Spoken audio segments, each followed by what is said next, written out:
So one more question from the same chapter, chapter number 1, that are very important. We have already studied some of the questions that are important in this chapter. In the first video we have seen that. In this video we are going to see some more very important questions. Now the question you are seeing on the screen, this is the topic. I have shown you your textbook only. Now this question can come, write a short note on the tribes that came to India. So we have to write a short note on the different tribes that came to India and settled here. अब ये जो प्रश्न है, ये question जो है ये complete ऐसे 4 मार्क में भी आ सकता है कंप्लीटली कि भी पूरी ट्राइब्स के बारे में लिखिए. Then you to write about all the tribes, Negritoid, Australoid, Dravidians et cetera, ये सारी ट्राइब्स लिखनी है. लेकिन कभी कभी ये प्रश्न जो है इसको 2 मार्क में पूछा जाता है. जैसे कि पूछा जाएगा right about the Australoid people या निषद पीपल या द्रविडियंस के बारे में. तो इनमें से कोई एक भी पूछी जा सकती है और पूरा भी पूछा जा सकता है. तो इस क्वेश्चन को हम लोग थोड़ा डिस्कस कर लेते हैं. तो बहुत सारी ट्राइब्स थी जो भारत में आकर बसी थी, जिसमें से पहली थी निग्रिटॉइड. निग्रिटॉइड को हबशी पीपल भी कहा जाता है. कुछ हिस्टोरियंस बिलीव करते हैं कि नेग्रेट और negroes are the most ancient inhabitants of India. वो लोग मानते हैं, कुछ हिस्टोरियंस इतिहासकार मानते हैं कि नीग्रोज जो थे वो भारत के सबसे प्राचीन हैबिटेंट हैं, यानी कि सबसे पुराने यहाँ पर बसने वाले लोग हैं. और वो आए कहाँ से?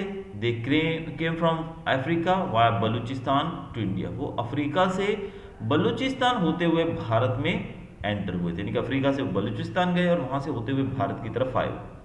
दे वो black having height of 4 to 5 feet and curly hair. अब जैसे हबशी लोगों की बात आती है, नीग्रोज की बात आती है, तो काफ़ी ईजी है हमारे को समझना.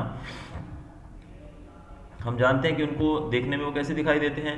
हाइट लगभग 4 से 5 फीट और कलर ब्लैक होता है और कर्ली हेयर यानी कि घुंघराले बाल जो होते हैं उनको हम नीग्रोज कहते हैं. तो निग्रोटॉइड जो थे वो अफ्रीका से बलूचिस्तान होते हुए भारत आए थे. उनकी हाइट 4 से 5 फीट और कर्ली हेयर थे. दूसरी जो ट्राइब है वो है ऑस्ट्रेलॉइड. ऑस्ट्रेलॉइड जिनको निषद पीपल भी कहा जाता है. People of this tribe came from south east Asia. इस ट्राइब के लोग जो थे वो कहाँ से आए थे? साउथ ईस्ट एशिया से आए थे. तो ये चीज़ें आपको याद रखनी है very easily. The physical features were, उनका फिजिकल फीचर्स की बात करें, अभी आए तो थे साउथ ईस्ट एशिया से. Black skin with broad head. इनका जो स्किन कैसी थी? स्किन कलर ब्लैक था और जो माथा था वो काफ़ी ब्रॉड था, चौड़ा माथा था. नोज फ्लैट थी. हाइट कैसी थी? शॉर्ट थी. The Aryans who came later on to India call them Nishad. अब भारत में जो आर्यंस रहते थे इससे बाद में, वो लोग इनको निषद के नाम से भी जानते थे. यानी कि थे ये ऑस्ट्रेलॉइड, लेकिन ऑस्ट्रेलॉइड को आर्यंस जो थे वो निषद के नाम से भी पुकारते थे. The origins of the tribes like Kol and Munda, Khasi, tribes of Assam, the tribes of Nicobar and Myanmar have similarities to the Australoid. अब हमारे भारत में पाए जाने वाली आज जो कुछ ट्राइब्स हैं, जिनमें हम बात करें अगर कोल है, देन मुंडा, ये ट्राइब्स के नाम है. ये जो आदिवासी जातियां यानी कि जो रहती हैं जंगलों में रहने वाले ऐसे लोग हैं जो, उनके बारे में बात करें. देन खासी, गारो, ये जो असम साइड में जो ट्राइब्स पाई जाती हैं असम में. फिर कुछ ट्राइब्स हैं निकोबार में और म्यांमार में भी. इनकी काफ़ी समानताएं पाई जाती हैं ऑस्ट्रेलॉइड्स के साथ. यानी कि ऐसा माना जाता है कि ऑस्ट्रेलॉइड जब भारत में आकर बसे होंगे तो इन पार्ट्स के अंदर जाकर ये बस गए और आज भी जो वहाँ के लोग हैं इन्हीं के वंशज हमें देखने को मिलते हैं. Their contribution in the development of Indian culture and civilization is immense. They made clay utensils, wore cotton clothes and knew many other skills. They had great religious beliefs too. अब भारत के कल्चर को, Indian culture को और सभ्यता, हमारी civilisation को develop करने में इनका बहुत ही बड़ा योगदान रहा है. ये लोग जो थे ये मिट्टी के बर्तन बनाते थे. इसके अलावा ये कॉटन के कपड़े पहनते थे और इनके पास और भी बहुत सारी स्किल्स थी. और ये धर्म में बहुत ज़्यादा विश्वास करते थे, यानी कि ये धार्मिक किस्म के लोग थे. तो हम कह सकते हैं कि ऑस्ट्रेलॉइड लोग जो थे उन्होंने भारतीय संस्कृति को डेवलप करने में बहुत ही बड़ा रोल निभाया. द्रविडियंस की बात करते हैं. Originally Dravidians they belong to India. They were the direct descendants of the stone age civilisation and the creator of Mohenjodaro culture. The tribes which came from north survived with their language and cultural features. Later on they were only called as Dravidians. अब ऐसा माना जाता है कि ये जो Dravidians हैं ये भारत के ही रहने वाले हैं और ये स्टोन एज सिविलाइजेशन के डायरेक्ट डिसेंडेंट्स माने जाते हैं और यही मोहनजोदारो कल्चर के को बनाने वाले हैं, उसको क्रिएट करने वाले हैं. और ये वो ट्राइब्स हैं जो कि नॉर्थ से आई थी भारत में, और यहाँ पर आने के बाद मतलब नॉर्दर्न इंडिया में थे, और वहाँ से ये जब साउथ की तरफ सेटल हुए जाकर, तो ये लैंग्वेज और अपने कल्चरल फीचर के साथ ये भारत में ही सरवाइव कर गए। यानी कि वैसे तो हम दूसरी जगह पर जाते हमने देखा जो दूसरे लोग थे वो भारत में आए तो उन्होंने आकर फिर यहाँ के जो कल्चर था उसमें मिक्सअप होकर रह गए, लेकिन द्राविडियंस जो थे उनका कल्चर, उनकी लैंग्वेज जो थी उसके साथ ही वो लोग सर्वाइव करने लगे, और इनको कहा जाने वाला बाद में द्राविडियंस कहा जाने लगा इनको। Dravidians gave the concept of mother as goddess and father as a god. हम जैसे माता पिता को माता को देवी और पिता को भगवान बोलते हैं, ये जो कंसेप्ट है ये हमें द्राविडियंस ने ही दिया है। So the thought of Parvati and Shiva as mother and father develop. तो इसी कारण से हम शिव को पिता और पार्वती को माता के रूप में मानते हैं। तो ये थॉट है, ये विचार है, ये द्राविडियंस के द्वारा ही डेवलप किया गया है, उनके द्वारा ही दिया गया है। Moreover the tradition of worshipping nature is the gift of the Dravidians. हम नेचर की जो पूजा करते हैं यानी कि हमारे प्रकृति की जो पूजा करते हैं वो भी इन्हीं के द्वारा हमें दी गई देन है। The tradition of worshipping with dhoop deep and aarti are considered with gifts of Dravidians. जो धूप आप जानते हैं ना, हम दिया बत्ती करते हैं, सुबह सुबह धूप जलाते हैं, अगरबत्ती जलाते हैं, दीप दिया जलाते हैं, आरती करते हैं, ये सब चीज़ें जो हैं ये द्राविडियंस ने ही हमको दी हैं, यानी कि उन लोगों ने हमको सिखाया है। Besides nature and animal worshipping etcetera are the great features. इसके साथ साथ नेचर और एनिमल, ये प्रकृति की भी पूजा करते थे और जानवरों की भी पूजा करते थे, ये इन्हीं के द्वारा दिए गए फीचर्स हैं। Original deities of Dravidians have been accepted by Aryans and were re-established by them as a god of culture with pace of time। अब जो ओरिजिनल डीटीज,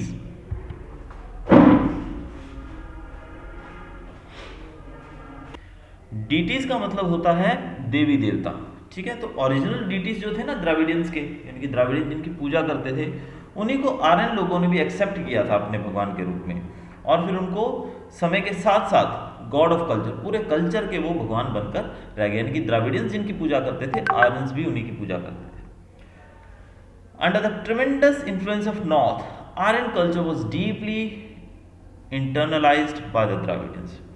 अब उत्तर भारत यानी कि उत्तर से आए थे ये जो द्राविडियंस थे, तो उससे बहुत ज्यादा प्रभावित होकर आर्यन कल्चर जो था वो धीरे धीरे द्राविडियन कल्चर में मिल गया। Hence intercaste marriages took place। फिर इंटरकास्ट मैरिजेस होने लगी। Dravidians had matriarchal system of family। Dravidians progressed a lot in different crafts and arts like building of boat and raft, weaving, spinning, dyeing, etc. Due to the dominance of the Aryans, they shifted to South India and settled there। अब ये जो लोग थे, जो हम बात कर रहे हैं द्राविडियन की,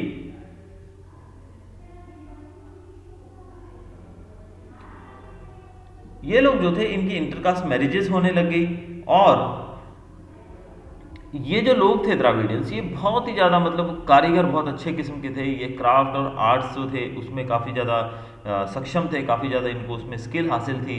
फिर ये बोट्स बनाते थे, राफ्ट्स बनाते थे।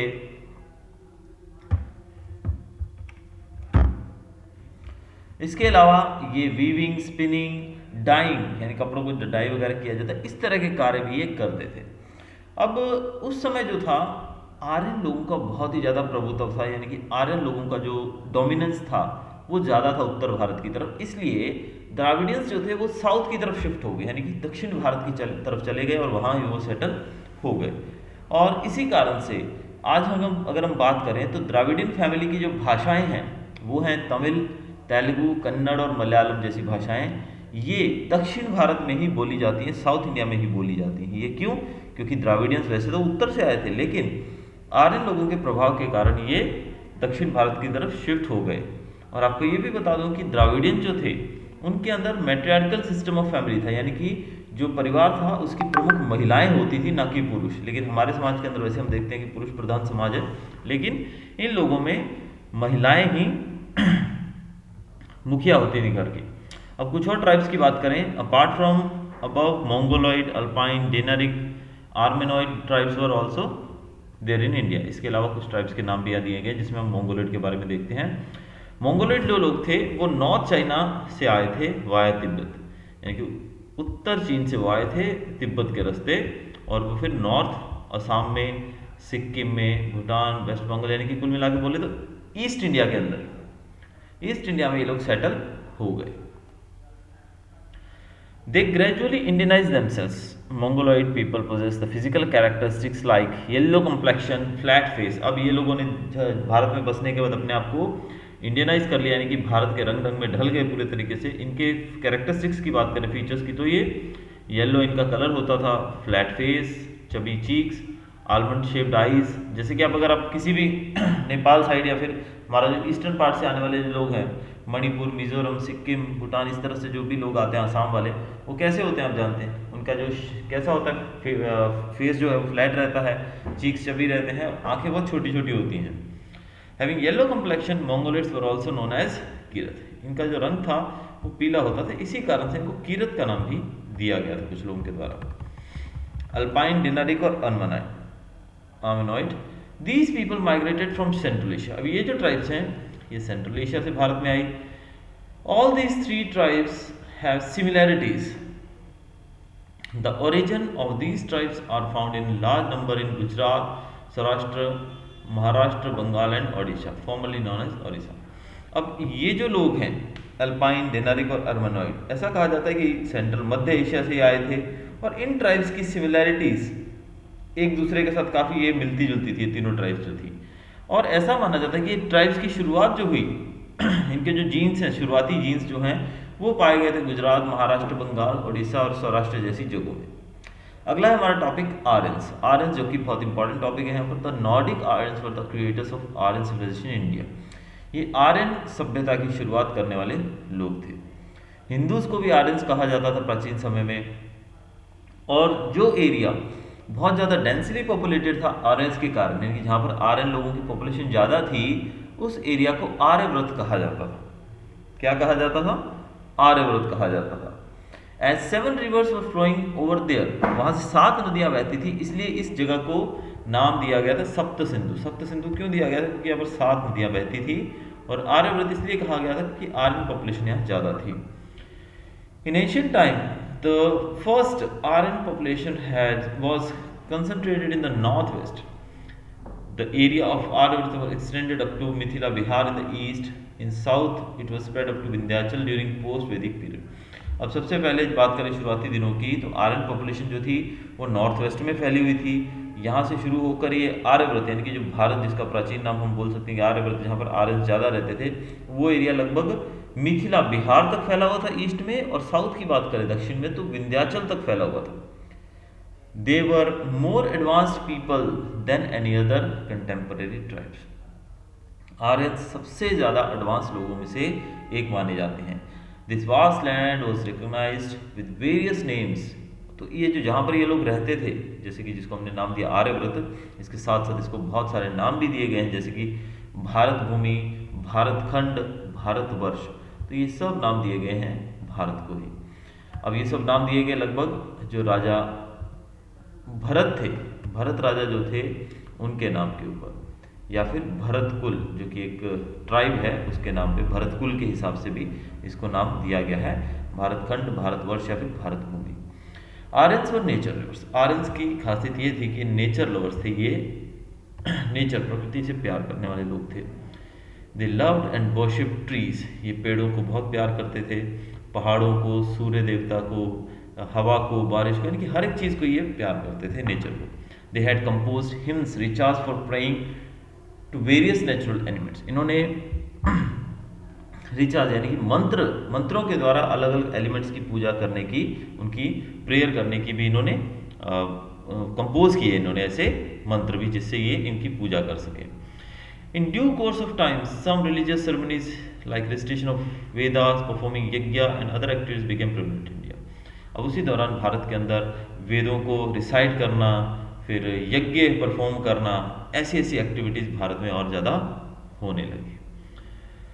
There is a fine amalgamation of those tribes with their specific style of living. तो ये जो सब ट्राइब्स की बात करें, ये सब भारत में आकर बस गई, और यहाँ पर आकर ये एक दूसरे के प्रभाव में आकर ये एक मिक्सचर, अमलगमेशन का मतलब, अमलगेटेड मतलब होता है मिक्सचर, यानी कि कंबाइन हो जाना। तो एक दूसरे के प्रभाव में आकर जैसे जैसे समय बीतता गया, तो ये ट्राइब्स जो थी ये अपने आप को भारतीय ही बनाकर रह गई, यानी कि कुछ इनका भी प्रभाव रहा, बाकी भारत के यहाँ के लोकल प्रभाव के कारण मतलब एक नया मिक्सचर क्रिएट हुआ जो कि हमारा इंडियन कल्चर आज हम देखते हैं। So it is a mixture only. तो ये था हमारा एक क्वेश्चन जो कि काफ़ी इंपॉर्टेंट है। तो इसमें से एक ट्राइब के बारे में पूछा जा सकता है या फिर पूरा भी पूछा जा सकता है। अब जो लास्ट क्वेश्चन इस चैप्टर में से मेरे ख्याल से इंपॉर्टेंट जो हमें लगना है वो है preservation and conservation of heritage. अब ये क्वेश्चन आता है right about the preservation and conservation of heritage. अब इस प्रश्न के अंदर बच्चे जो हैं वो अपने हिसाब से कुछ भी लिख कर आते हैं, बट ये जो क्वेश्चन है इसके अंदर आपको मेनली ये चीज़ें मेंशन करनी है कि article 51A in that 6, 7 and 9 और ये 3 पॉइंट्स इसमें बहुत अच्छे से आपको डिस्क्राइब करने हैं। चलिए देख लेते हैं। हमारा जो कल्चर है वो बहुत ही रिच है, तो हमारे हेरिटेज को, कल्चर को बचाना ये हमारी फंडामेंटल ड्यूटी भी है। अब जैसे कि लिखा गया है यहाँ पर, यहाँ से शुरू कर सकते हैं आप इस आंसर को। In our constitution the fundamental duties of Indian citizens are mentioned in article 51A। तो आर्टिकल 51A के अंदर हमारी ड्यूटीज के अंदर ये लिखा गया है। उसके अंदर 6, 7 और 9 पॉइंट जो हैं वो हमारी इस ड्यूटी को बताते हैं कि कल्चरल हेरिटेज को बचाना जो है वो हमारी ड्यूटी है। अब क्या लिखा गया उसमें, 6th, 7th और 9th पॉइंट, तीनों पॉइंट में पढ़ रहा हूँ। To understand the importance of our harmonious culture, prosperity and preserve. हमारे कल्चर, हमारे समृद्ध कल्चर की इंपॉर्टेंस को समझना, इसकी विशेषता को समझना। दूसरा, फॉरेस्ट हैं, tanks, rivers, ponds etcetera, wild animals हो गए, बर्ड्स हो गए, इन सब के साथ एक अच्छा फ्रेंडली रिलेशन बना के रखना और इन सबको एक नेचुरल एनवायरनमेंट देना ताकि हम इनके प्रति जो अपना लगाव है वो शो कर सकें। यानी कि सब चीज़ें हमारे हेरिटेज में आती हैं, हमारा धरोहर है, ये हमारा रिसोर्स है। तो ऐसे में हम इनको सब, भले वो लिविंग क्रिएचर्स हैं, भले वो जो प्रकृति है, इन सबको हमें बचा कर रखना। तीसरा पॉइंट इसमें है the protection of public property and giving of violence are also included. हमें पब्लिक प्रॉपर्टी को प्रोटेक्ट करना है और वायलेंस को छोड़ देना है, यानी कि हिंसा को छोड़ देना। अब ये सब चीज़ें इसमें लिखनी है। बस लगभग आप इतना अगर लिख देते हैं तो it will be all okay. तो इसके बाद आपको ये कंप्लीट मार्क्स इसमें मिलेंगे। लेकिन कुछ बच्चे इसमें मैंने देखा है कि जब भी प्रिजर्वेशन और कंजर्वेशन वर्ड आते हैं तो कहीं से भी उठा के कुछ भी लिख देते हैं। वो प्रिजर्वेशन, फिर वो फॉरेस्ट का प्रिजर्वेशन हो, वाइल्ड एनिमल्स का प्रिजर्वेशन हो, कंजर्वेशन हो, सॉइल कंजर्वेशन हो, सॉइल इरोजन हो, उससे रिलेटेड, तो वो नहीं आएगा यहाँ पर। You have to start it from this word that is in our constitution, और यहाँ तक आप इसको लिख सकते हैं। हाँ, कुछ वर्ड्स आप ऊपर से और नीचे का जो पार्ट है उसको रीड करके जरूर थोड़ा बहुत इसमें ऐड कर सकते हैं according to the marks, but otherwise इसमें और कुछ लिखने की जरूरत नहीं है। आपने अगर 51A, 6, 7 और 9 पॉइंट मेंशन किए और 3 पॉइंट्स यहाँ पर लिख दिए तो इट्स वेरी श्योर कि आपको फुल मार्क्स मिलेंगे। तो ये हमने फर्स्ट चैप्टर जो था इसके हमने सारे क्वेश्चन आंसर्स जो हैं वो 2 पार्ट में हमने क्लियर आउट कर लिए। अब हम स्टार्ट करेंगे नए वीडियो के साथ, एक नई क्लास में जो एक नया चैप्टर शुरू करेंगे जिसके क्वेश्चन आंसर्स हम डिस्कस करेंगे important. Till then good bye.